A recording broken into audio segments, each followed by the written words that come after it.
I thought I was making a harmless joke. Instead, one sentence changed two broken lives forever. When my neighbor disappeared inside her house without saying a word after I smiled and casually told her, "Come with me," I expected her to laugh it off. 30 seconds later, the front door opened again. She stood there holding a small duffel bag, her eyes tired but determined, as if she had been waiting for anyone to give her a reason to leave. Before we continue, if you believe kindness can change lives, that hope deserves another chance, and that forgiveness can heal even the deepest wounds, please take a moment to like this video, leave a comment, share it with someone who needs encouragement, and subscribe to the channel.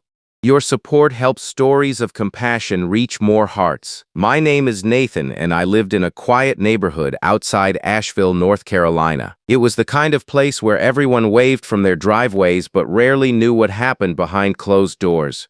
Across from me lived Grace, a woman in her early 30s who had moved into the neighborhood almost 2 years earlier. She always smiled politely, watered the flowers in front of her porch, and disappeared inside before anyone could start a real conversation. Most people assumed she simply preferred being alone. The truth was much heavier. I had noticed little things over the months. Some mornings she left before sunrise and returned after dark. Packages sat unopened on her porch for days. Her lawn slowly became harder to maintain. Yet she never complained or asked anyone for help. That Saturday morning, I was loading camping supplies into my pickup truck. My church organized an annual volunteer weekend restoring cabins for veterans in the Smoky Mountains. It wasn't exactly a vacation. It meant painting walls, repairing roofs, and cooking meals together. As I wrestled a cooler into the truck, Grace walked by carrying groceries. I joked that if she wanted to escape the neighborhood for a weekend, she should just come with me. She stopped. Her smile faded into something fragile. Without saying anything, she turned around, walked into her house, and closed the door. I stood there wondering if I had somehow offended her. Less than a minute later, she came back carrying one small bag and quietly locked her front door.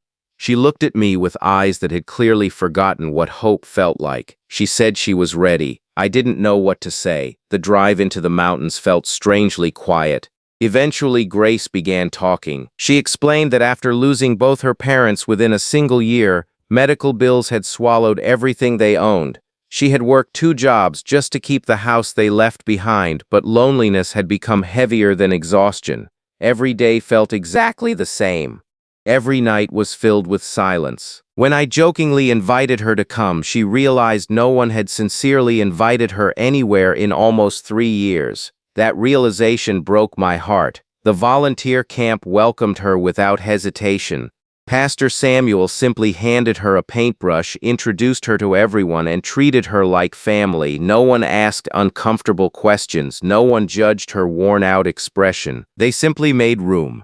Something remarkable happened over those 2 days. The woman who barely spoke became the one comforting elderly veterans during lunch. She laughed with children playing outside the cabins. She sang quietly during the evening worship service around the campfire. The sadness didn't disappear overnight, but little cracks of light began shining through. On Sunday afternoon, one elderly veteran named Walter thanked Grace for helping repair his porch.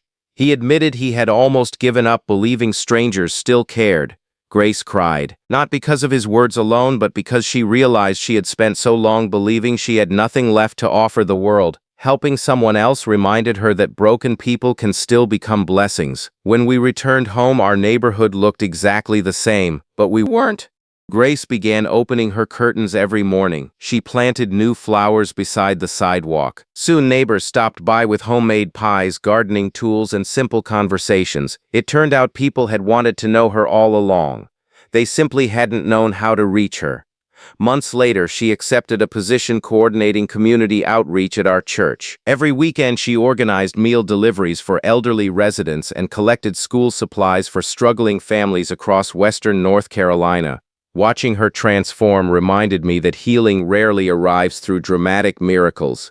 Sometimes it begins with one ordinary invitation spoken without expecting anything in return. There were still difficult days. Grief doesn't vanish because life improves. There were mornings when memories overwhelmed her and evenings when missing her parents hurt just as much as before. But now she no longer carried that pain alone. She had people who noticed. She had people who stayed. She had hope.